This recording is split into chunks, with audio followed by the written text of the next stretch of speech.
Yo, what's the haps? What's the haps? Oh man, get out of here. I want to talk about manhood real quick because at least last night, right?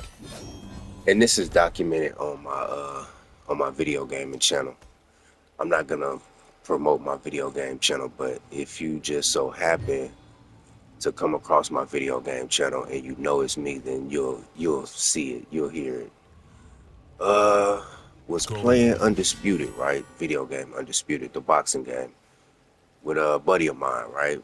We in the chat, having a good old time, chit chatting it up, talking and what have you. And this guy who is a how you say, Baraka. he's a loose associate, right? He's a friend of one of my friends, basically, right? You know what? I'm gonna call him Sonya Blade, but he's not really my friend, you know. Sonya Blade. And my nigga senses was Serena. tingling a bit about this guy. So, I kind of fell back. The You know what I'm Chaosium. saying? And this guy's a character. This guy's a character. Real attention seeking. Hold on. Finish him.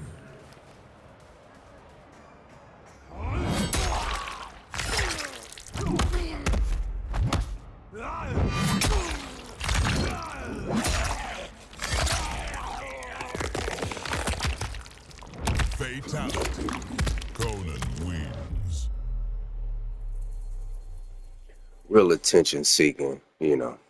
So me and my homie, we playing the game and, you know, we having a good old time in the chat, talking shit. You know how the guys do. And this guy hops in the chat and he just hops in the chat and he's talking, having a third party conversation. So he just hops in the chat to have a third party conversation with somebody else. I don't know if he was talking to somebody there or if he hopped on the phone or if he was on the phone. And I tell him, I'm like, dude, what is you doing? Getting in the chat, talking all this, flim flam. Apparently, his baby mama passed. I don't know. But I'm like, dude, we're having a good time. Why are you hopping in the chat talking about, and then you're not even telling us, you're not even talking to us. You just want to hop in the chat so we can overhear your little conversation. So I say something like, dude, we don't want to hear that. This nigga proceeds to go on a 20-minute tirade disrespecting uh, my deceased father and disrespecting my mother, and my mother's still alive, right? By saying what he would do to her sexually, right? And I laughed at this dude. Then he, threw out a couple veiled threats of, what he's gonna do and all this woo wopty bam. And I'm like, dude, you're not gonna do nothing. You're not gonna do anything to me, bro. You know, you just woofing, man. You just chasing it. And I thought about it. I woke up this morning and because I posted that video to my video game channel, and I just was like, let me listen to the playback of my audio. Now you can't hear him; you can only hear my voice, right? So I'm listening to the audio and I'm hearing my responses to what he's saying. So and I'm replaying it in my mind, and I'm like, okay, at this point he said this, and I responded that way. And I was cool, calm, just basically laughing dude off. But I got to thinking, I'm like, man, that is uh, a manhood deficiency on his part. Because, he got the disrespect of my father, right? So I asked him, I said, where's your father? He said, oh man, my father just left. Brother, your father failed you. He did.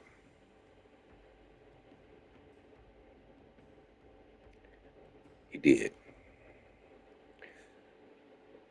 Now listen, To all you young men out there that might come across my video, listen, do not go out of your way to garner the attention of another man. You get what I'm saying? The saying all attention is good attention, that is not true. That is not true. It's half true, but it's not true. You get what I'm saying? It's a half truth. Depending on, you know, what your agenda is and what your occupation is,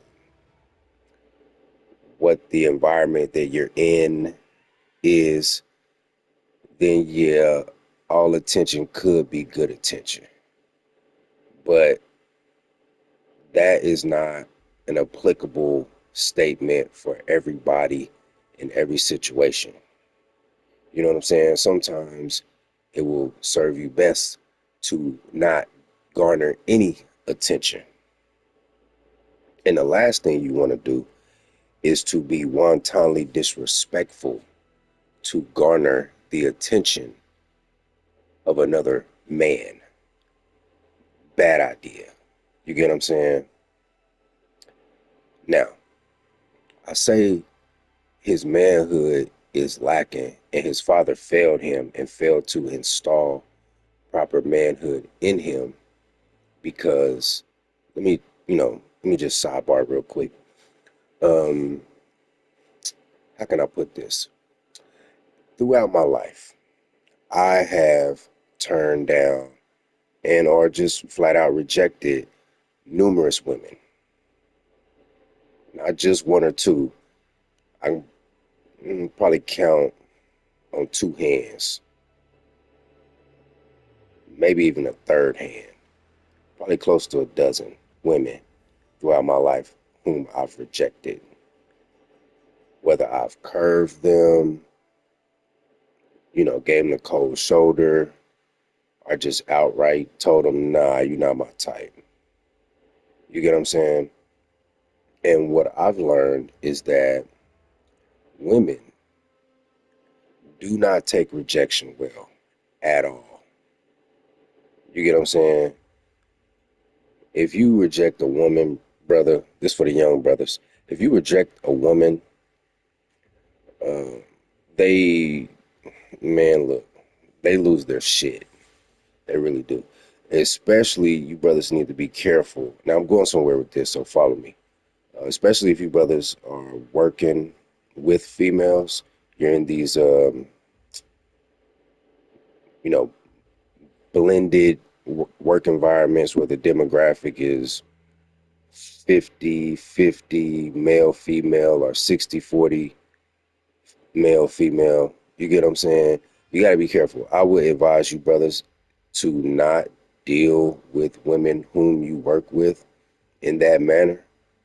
You get what I'm saying? I would advise against it because 9 times out of 10 it doesn't end well. You get what I'm saying? But I would, just come out and as soon as you start working there, you might want to work it into a conversation to kind of let it be known that you don't date women, you don't date people whom you work with. You know what I'm saying? Because when you get to a new work environment, you're new, you're a fresh face. You get what I'm saying? So automatically, women are on the prowl, especially now, given the dating scene, you know, and the nightclub scene and what have you. Women are on the prowl at work to snag a man. So you need to let it be known if you don't want to, go that route and, you know, dealing with um, romantic interest at work, just let it be known. So it kind of will soften the blow for their ego. So it'll either deter them from making a pass at you because word's going to get around, because people are going to talk and word's going to get around that, hey, man, Jerome or, Tyrone or, uh, Darius over there, I was talking to him the other day and I overheard him. He was talking to Taekwon and he told Taekwon that, He don't date women who he work with. You feel what I'm saying? And for the ones who want to be bold and, well, I'm gonna convince him otherwise. When they do try to approach you and you reject them, they already knew what it was. So it'll soften their ego. So they won't be, well, he's rejecting me because he doesn't find me attractive. No, he's rejecting you because he doesn't date women who he works with. You get what I'm saying? You know, that's just a pro tip. You feel me? Every workplace that I go to, I let it be known. I work it into a conversation. You know what I'm saying? I make sure that a female is in earshot of said conversation. You get what I'm saying? Like, for instance, here's another pro tip. Let's say you have a break room, right? Or, some sort of cafeteria, common area, whatever the case is. Some guy whom you're talking to, because guys like to do this, especially if you're new, they want to gauge to see who you got eyes for in the workplace. So a shorty whom they're eyeing, she might walk by and they'll say, man, shorty over there thick, man, to try to get you to look and see how you gonna respond to that, right? So I play it out cool. I'll be like, yeah, she decent, but I don't fool with gals that I work with. You know what I'm saying? And because, for one, and another thing, you don't want to let niggas know who you pining for, or who you got eyes for. Play that shit close to the vest. You feel me? You don't never tell no nigga that shit. Especially now, if you want to date at work, I know it seems like I'm kind of rambling, but I'm going somewhere with it. Now, if you do want to date at work, then be selective and don't be telling niggas, man, shorty right there. I'm a getter. No, don't do that. Don't do that because buddy, fool them gonna go back to her and dirty Mac on you, and then before you know it, she gonna be looking at you sideways. You feel me? But anyway, I say all that to say that I've had several women whom I've rejected um, act very inappropriately. Some even lash out, especially at the workplace. I used to be a CNA at this nursing home back in Kansas City. I won't say which one, right? And I mean, it was about, shoot, this one chick in particular. Now I'm 27 at the time. I'm in my late 20s at the time. This chick was in her late 30s, early 40s. And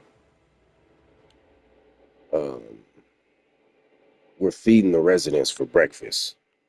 Now, these residents are like 90 to 100 years old. This is an assisted living nursing home, right? And I'm still training. So I'm just shadowing a CNA to kind of see what she's doing, how she do things, right? And, I'm sitting at the table with the residents and this gal, this middle-aged gal, and she's sitting up here.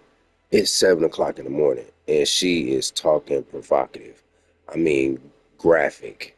She's talking sexual, graphic, real graphic type shit.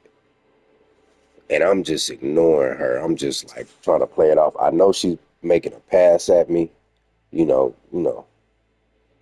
but I'm like, dude, I'm 27 years old. I'm not trying to sit up here and deal with some middle-aged chick who probably got a son, a grown son. Wish she did have a grown son. Suffice it to say, I curved her. I didn't give her no play. I curved her. Her ego was bruised from that. And she got very nasty with me. Very. To the point I even considered, you know what, I'm not even gonna say that. I'm not gonna say that. I'm gonna redact that. Matter of fact, I'm not even gonna make that statement.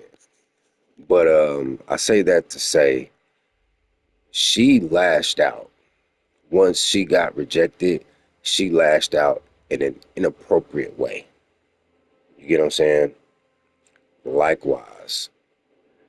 this gentleman whom I forementioned in this online gaming chat conversation that I had the other night, he acted the same way, bruh. He acted like a female, a scorned female whose ego is bruised, who I rejected. And that's sad. It really is. And that's why I say that this gentleman's father failed him. His father failed to instill in him a sense of identity and a sense of purpose. You get what I'm saying? And I made a Facebook post. Let me read this real quick because a thought came to me. The saying, um, "something for nothing leads to nothing." That thought came to me, so I googled it and screenshot the photo of it, and it goes like this: the saying "something for nothing leads to nothing" means that if you expect to get something of value without putting in any effort or giving anything in return, you will ultimately achieve no positive result. Essentially, there's no such thing as a free lunch, and expecting to gain without contributing will lead to emptiness or failure. And that's real shit. I posted that and I captioned the post. Have you ever heard of the phrase, "something for nothing leads to nothing"? Don't waste your life pretending to be something or somebody that you're not. Find out who you are and be the best you that you can be, because nobody can be you better than you. That's what I posted on Facebook, right? Because it dawned on me, right, that this guy doesn't have an identity, and his father failed to instill a proper identity in him. You get what I'm saying? Because this guy is playing a role of a character. You see what I mean? He's playing as if he's this tough guy, gangster. That's the identity that he's playing, that he's portraying. But he's not really like that. You get what I'm saying? And that's the real, how you say, I don't want to call it a crime. What's the word I'm looking for? Malfeasance? Malfeasance? Hold on. Let me look up the word malfeasance. Give me a second here. Let me see if that's the word I'm looking for. Let me see. Google is your friend. Define malfeasance. Okay. Malfeasance, wrongdoing, especially by a public official. You know what? That is parental malfeasance on the part of his father. You see, his father failed to install a masculine identity in him. For whatever reason, I don't know if his father just wasn't there when he was being reared, or his father intentionally installed a gangster persona into his son, because you do have that. You do have fathers grooming their sons to be YNs. You get what I mean? Be that as it may, or to be crash dummies. Be that as it may, it's like what Descartes said, a dream within a dream. You get what I mean? So, you got these guys, especially these YNs, and this guy isn't a YN. This nigga is in his 30s, allegedly. But you got these YNs walking around here listening to drill music, and it makes them feel some type of way. So they begin to mimic the mannerisms and the characteristics of these drill rappers. I see this stuff all the time. You get what I'm saying? And I can spot them from a mile away. You know, um, what's that one? That King Von video where he's in his tank top and he's walking, he's taking the trash out, and he's saying, "Police always watching me. They be steady clocking me," something like that. But he has a walk. He has like a little, a menacing gait about him while he's walking, right? And I spotted probably since I got out the army and I got back to civilian life in the past year or so, I've spotted at least four young black men or black males imitating that same walk. I'm like, oh, this little nigga's playing a character. He's trying to pretend as if he's King Von. You get what I'm saying? And you got these guys living a dream within a dream within a dream. And it's incumbent upon you, brothers, that especially with your sons and your daughters as well, but especially with your sons, you need to install a proper identity, a productive identity into them. You know, whether, you want your son to become a pro ball player, so, you install those same characteristics in your son. Or you want your son to be a blue collar worker, so, because you're a blue collar worker, so you take your son to work with you, or, you take him um, to, move loads with you, you take him truck driving and shit, so he can kind of get the gist of it, or, you work in tech, so, you teaching your teenage son about coding and ones and zeros and what have you. You know, you don't want society or social media or popular culture to install your son's identity, because the identity that they're trying to push off on black males is YN, crash out, drill, rapper type of identity. And life isn't a GTA online lobby. You get what I'm saying? That's not real life. Like, I can turn on my GTA game and hop in a lobby and shoot a dozen people and steal like three cars and shoot a helicopter down with a rocket launcher. You get what I'm saying? But I can't do that in real life. But I'm seeing a lot of black males. That's how they're living their life. They're living their life as if it's a GTA lobby.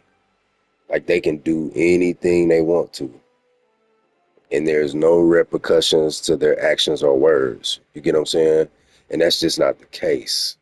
You feel what I'm saying? It's like um, it's like what Jizza said.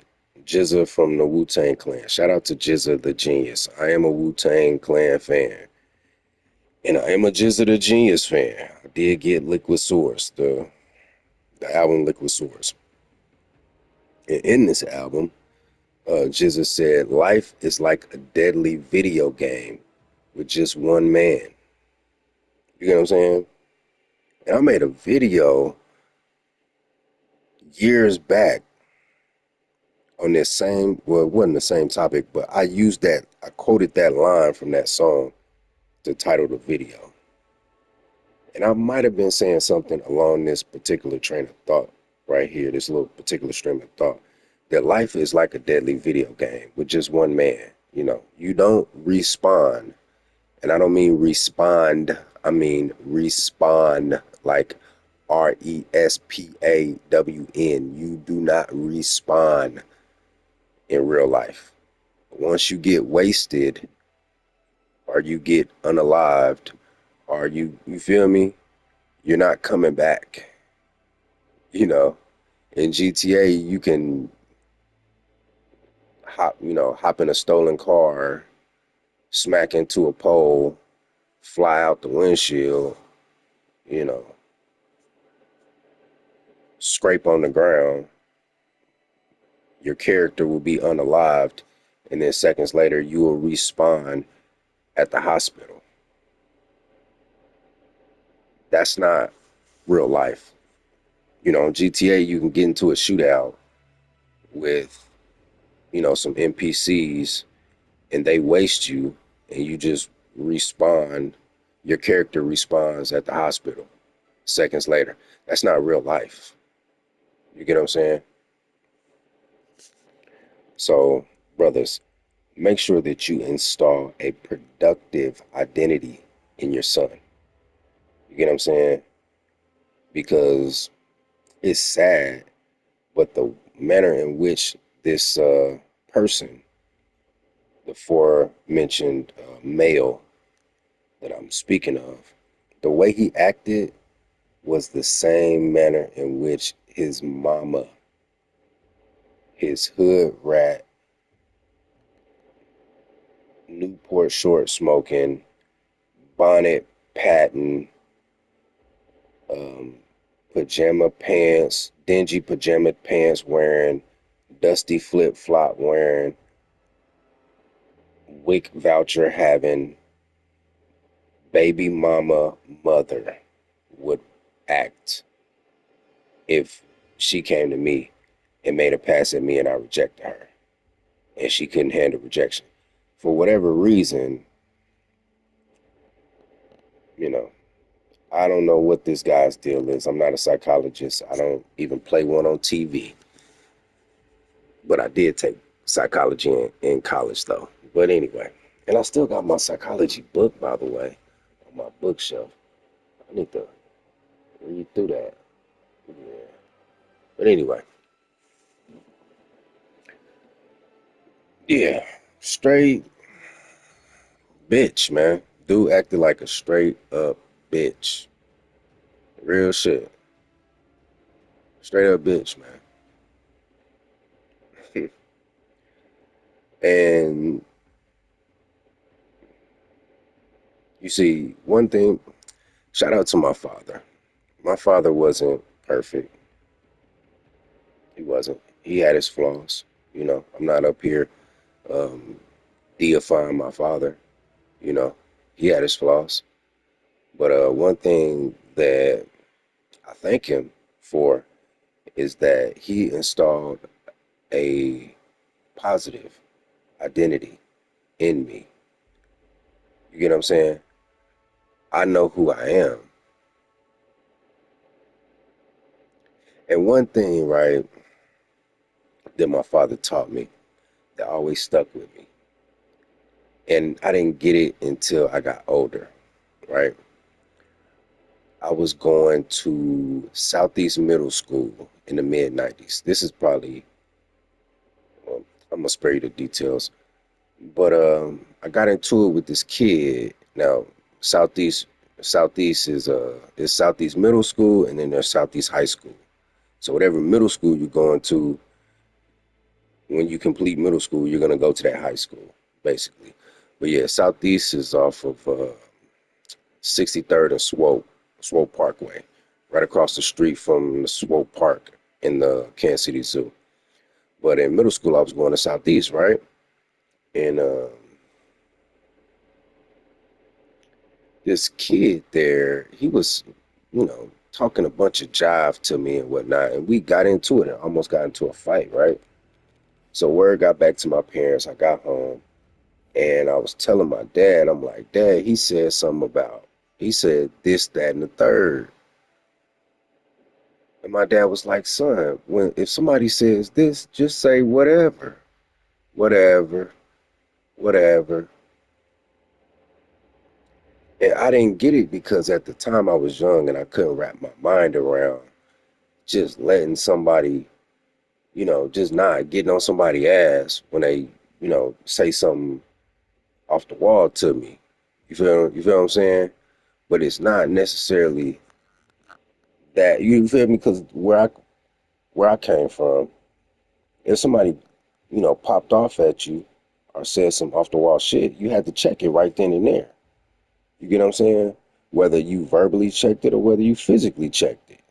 You get what I'm saying? And it is appropriate to check certain people when they cross certain boundaries with you. Yes, it is. However, that's a case by case basis. You got to know who you're dealing with, and you got to know your environment that you're currently in. You get what I'm saying? For instance, if somebody's being uh, unruly towards you on an airplane, it's probably not the best idea to get into a fist fight with this guy on an airplane because that's a federal offense. You get what I'm saying? Now if y'all were at the park or at the gym playing a pickup game of basketball, and he came at you sideways, hey, by all means, square up. You feel me? Or by all means, handle your business however you choose to handle it. You know what I'm saying? So you got to pick and choose your spots when you're going to address certain people. And also, you got to know who you're dealing with. You get what I'm saying? Because some people just aren't worth it.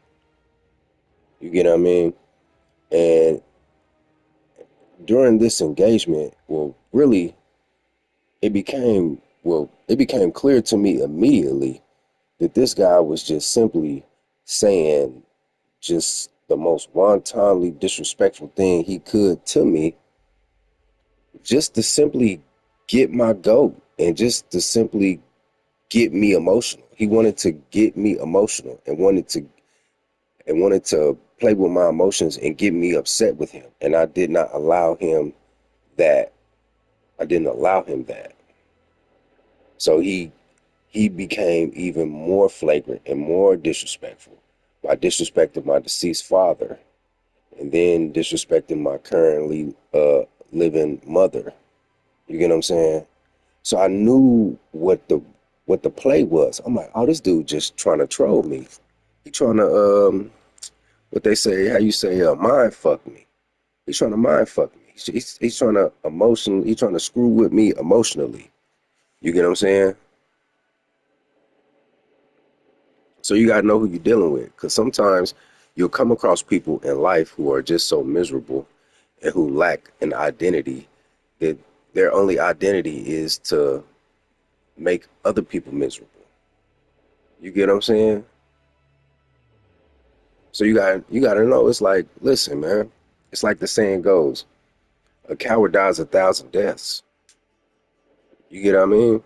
So sometimes you just gotta let a coward die his thousand deaths. You feel me? And this isn't the first time that this guy has flew off the handle and with me and tried to say some flagrant shit to me. This is not the first time. First time he did it, he came back into the chat party the next day and tried to apologize to me. And I told him flat out, I said, apology not accepted, sir. Apology is not accepted because you did that shit on purpose. Like, like I'm not one of your bitches, nigga. I'm not your bitch. You feel me? I'm not your baby mama. You know what I'm saying? You run that game with your baby mama. You call your baby mama and, play with her emotions and get her and her emotions. Nigga, you can't do that with me. Nigga, I'm a grown ass man. I'm not your bitch. You feel me? You feel me? Niggas are straight. Man, suffice it to say, when your only tool is a hammer, you treat everything like a nail. You know what I'm saying? So this guy, he's a couple tools short of a toolbox. But yeah, some coward shit. He's a coward. You get what I'm saying? What Nas say? Pop shit apologize, nigga. Just ask Kiss. You know what I'm saying? So, sometimes, so once I read that, oh, he's just a coward and he's pulling a coward move. You get what I'm saying? I'm like, dude, I'm in a whole nother state from you. I'm literally 570 something miles away from you. I'm like an 8 hour drive from you. And you hopping on the mic saying all this wantonly disrespectful shit. That's some coward shit, bruh. You know what I'm saying? So sometimes you just gotta let cowards die 1,000 deaths. You get what I mean? Sometimes you gotta just let motherfuckers, you know, face their music. And sometimes, here's another pro tip. Sometimes in life, right? When you come across these type of people, uh, you don't even have to give them any light whatsoever. You don't have to give them any of your time or any of your energy, because if they are willing to be this flagrant with you, chances are they're going to be flagrant with someone else. You get what I'm saying? And the Most High puts certain people here on earth to enact judgment upon people. That's a that's a cruel thing. That's, I'm not gonna say it's cruel, but it's, how you say, it's a harsh reality. You get what I'm saying? Because the truth of the matter is, sometimes on the news, when you hear about somebody, you know, getting shot and unalived, sometimes that person had it coming. And sometimes that was just that person's judgment. And that's how the Most High chose to judge that person. You get what I'm saying? So fret not over those type of people who are flagrant and disrespectful like that, because they just might run afoul with an avenging angel, per se, if you will. And they're gonna get their judgment. You get what I'm saying? So, and I made another, hold up. Matter of fact, let me look this up because I made another Facebook post. Let me look this up real quick. Whoa. Whoa. That's crazy. Crazy work. I'm not even gonna say what I'm looking at right now. Hold up, hold up, hold up.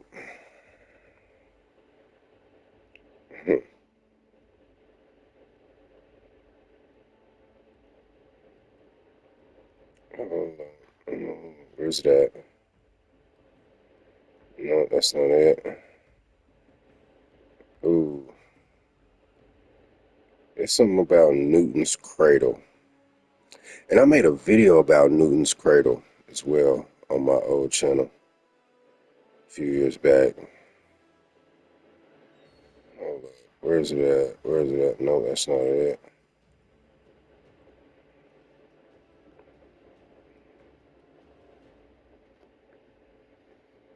Mm, where, where?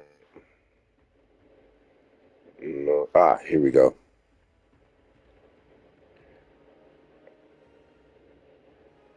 I'm, I'm, I'm just gonna read the caption. When Newton's cradle swings back around, it's gonna hit like a ton of bricks. Look up Newton's cradle. You know that Newton's cradle is in. Anyway, just look it up. But when you put out certain energy, because it's life is like physics, bro. The more you the more you have an understanding of physics, the more you have an understanding of life in general, right?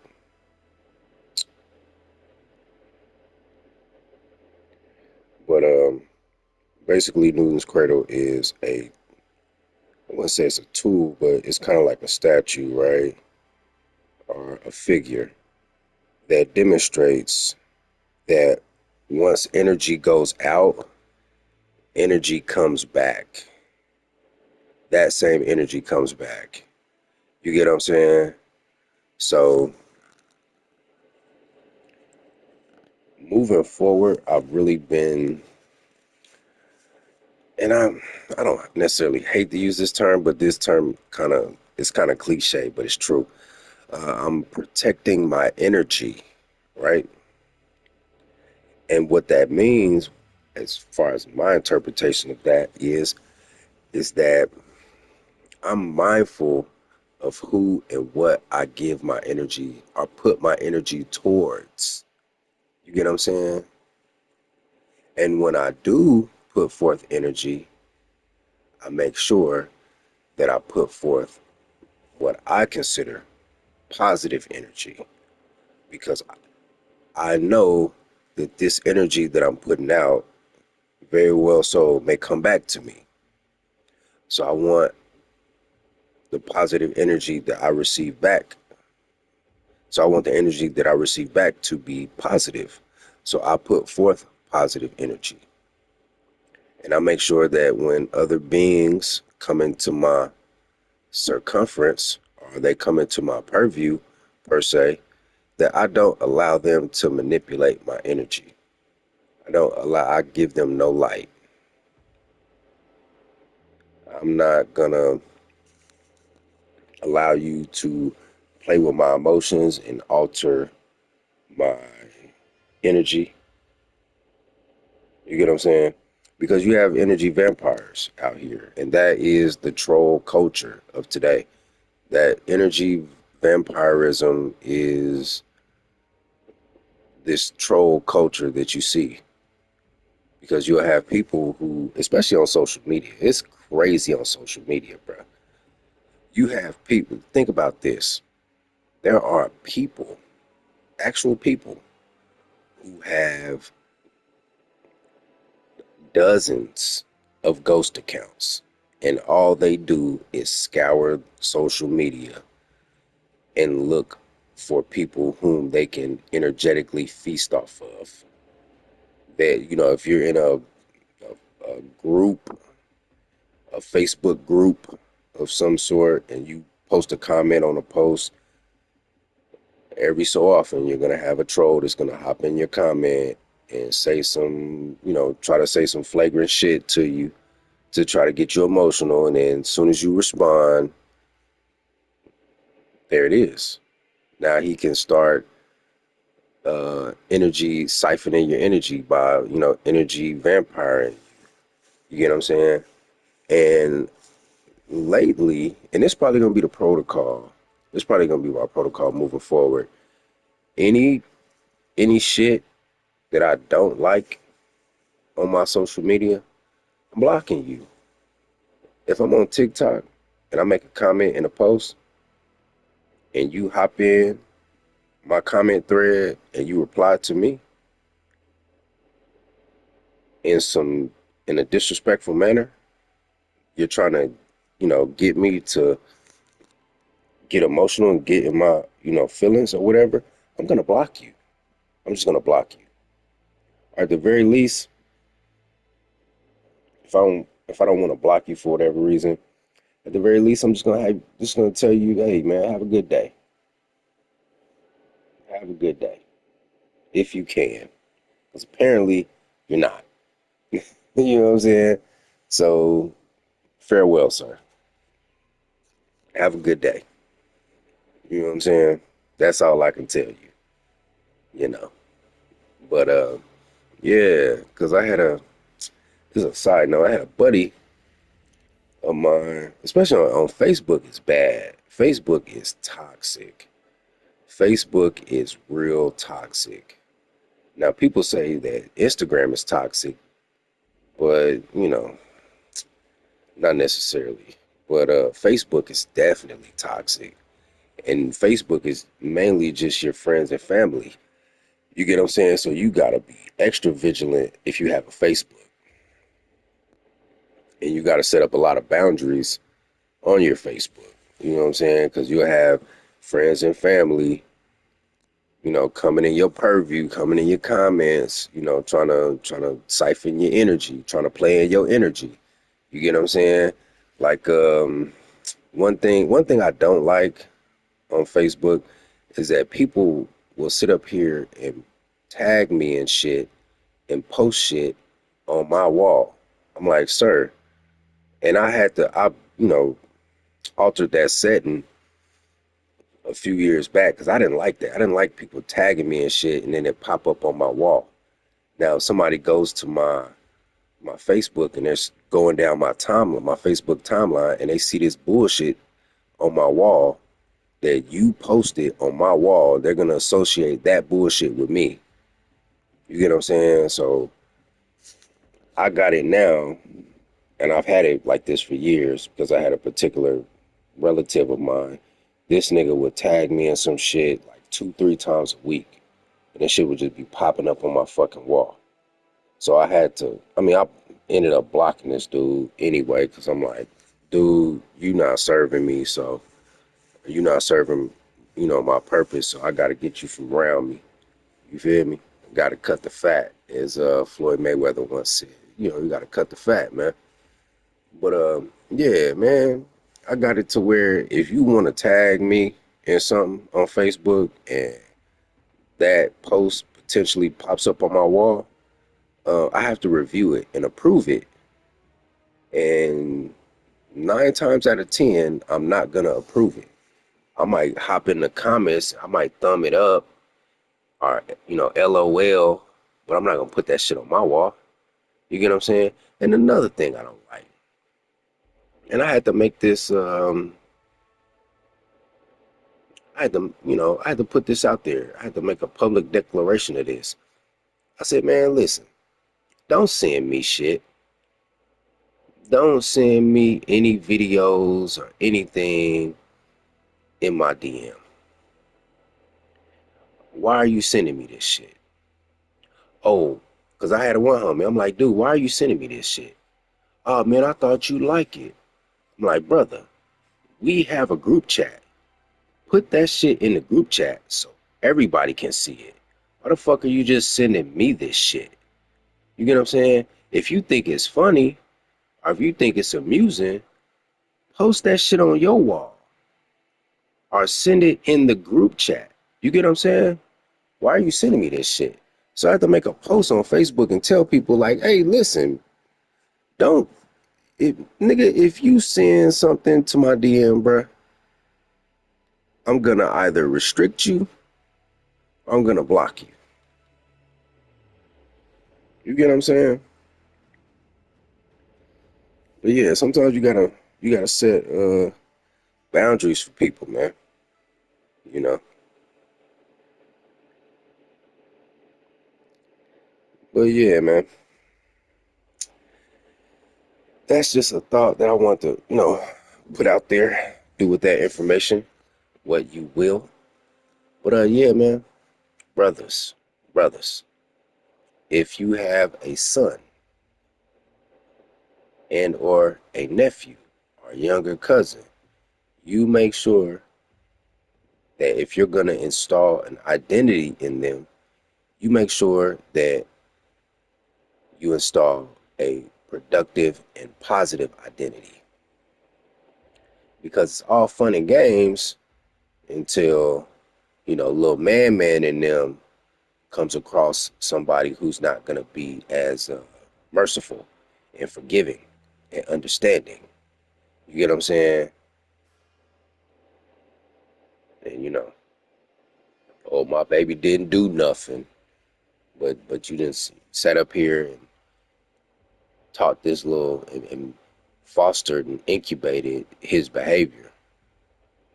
And now that this boy has entered into adulthood, the real world ain't gonna play with him like that. You know what I'm saying? It was cute for him to be, when he was in middle school and high school, you thought it was cute for him to be, this little snarky, little trolling asshole. You thought that shit was cute. But then when he gets into the real world amongst men, grown men, they're not they don't view him as their little baby. He's mommy's little baby to you. He's mommy's little baby boy to you, but to another man on the street, he's just another nigga. You get what I'm saying? So yeah, man. Manhood. Can we make manhood great again? You know? Oh yeah. Another thing for you brothers out there, man. Look up stoicism. Look up the philosophy of stoicism. This past year I've been working on my stoicism. You get what I'm saying? I've been working on becoming more stoic and less how you say provocative, if you will. You know?